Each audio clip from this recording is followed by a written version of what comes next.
لیتا ہوں مکتب غم دل میں سبق ہنوز، لیکن یہی کہ رفت گیا اور بود تھا۔ اس لفظ کا درست تلفظ ہنوز ہے پر زبر کے ساتھ، لیکن یہاں پر شعر میں اور ویڈیو میں آگے بھی کئی بار اس کو غلط ادا کیا گیا ہے، جس کے لیے معذرت۔ اب دیکھتے ہیں اس شعر کے مشکل الفاظ کے معنی۔ مکتب مدرسہ یا اسکول، درسگاہ۔ مکتب غم دل یعنی مکتب عشق۔ ہنوز ابھی بھی، ابھی تک، آج تک۔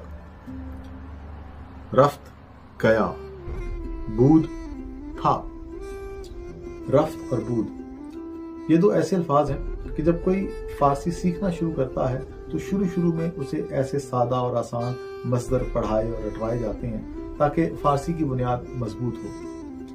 ویسے رفت سے مراد گیا اور بود سے مراد تھا ہوتا ہے، لیکن یہاں پہ رفت گیا اور بود تھا یہ محاورے کے طور پر استعمال ہوا ہے، جو یہ یہاں پر ظاہر کر رہا ہے کہ ابھی آغاز کے مراحل ہیں۔